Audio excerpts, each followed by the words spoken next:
তোর পোলায় চুরি করছে, তাই এখন চোরের দায়ে কঠিন শাস্তির ব্যবস্থা করা হইব।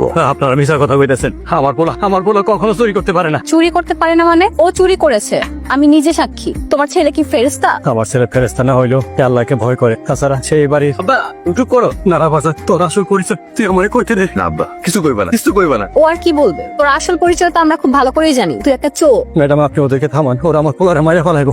উনি কি কইব? উনি তো যেটা বলার বইলেই দিচ্ছে। তোমার পোলায় যে চুরি করছে, পাপ করছে, চুরি কইরা পাপের ফল তো এখন ভোগ করতেই হইব।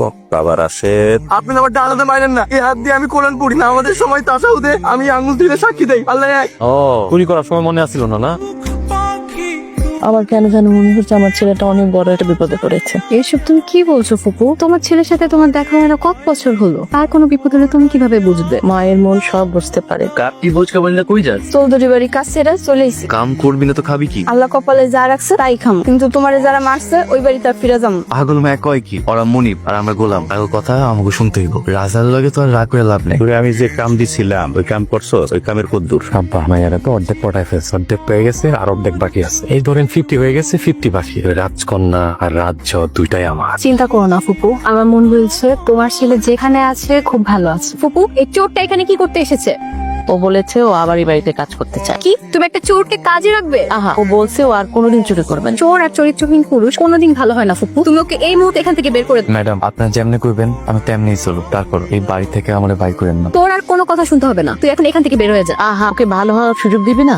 আমার একটা সুযোগ দেন। দিতে পারি, তবে একটা শর্ত। তুই এখন থেকে সবসময় আমার সেবা করবি, আমার আগে পিছে ঘুর ঘুর করবি, দরকার হলে আমার হাত পা টিপে দিবি। নাউজুবিল্লাহ, আপনি একটা মায়া মানুষ, আপনার শরীর আমি স্পর্শ করতে পারেন না। ইস, আসছে আমার সাধু মানুষ। মেয়ে মানুষকে স্পর্শ করা পাপ, আর চুরি করা পাপ না? আমাদের গ্রামটা অনেক সুন্দর, তাই না? হ্যাঁ, অনেক সুন্দর। আর গ্রামের মানুষজন? মানুষও অনেক সুন্দর। আচ্ছা আমাকে তোমার কেমন লাগে? ভালো, বন্ধু হিসেবে অনেক ভালো। আমি কি শুধুই বন্ধু? কি ব্যাপার, হাত ধরছেন কেন? আমি কি তোমার হাত ধরতে পারি না? তাও না একটু ধরে। একটু লাই দিয়েছি বলে একদম মাথায় উঠে গেছেন নাকি? কেন তুমি এত রেগে যাচ্ছ কেন? আমি কি তোমার হাত ধরতে পারি না?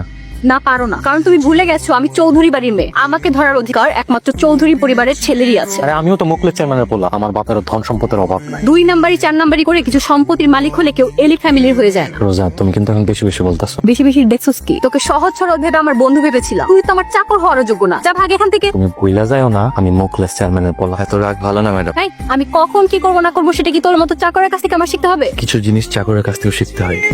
আব্বা আপনি আমার চরমাল নেন, কি করছি? ভাবছিলাম ওই মাইয়ের পটাই পটাই বিয়া করার পর সব সম্পত্তির মালিক হম। কে কইছিল ওই মাইয়ের চাতাইবা? আমি কি পুরুষ মানুষ না? আমার কি ধরতে ইচ্ছে করে না? আপনি এত রাইতে আমার ঘরে আইছেন, কিছু লাগবে ম্যাডাম? কিচ্ছু লাগবে, আমি তোমাকে দেখতে আসছি। আমার আপনি দেখতে আইছেন? তুমি 5 ওয়াক্ত নামাজ পড়ো, তাহাজ্জুদের নামাজ পড়ো, তুমি চুরি করবা এটা আমার বিশ্বাস হয় না।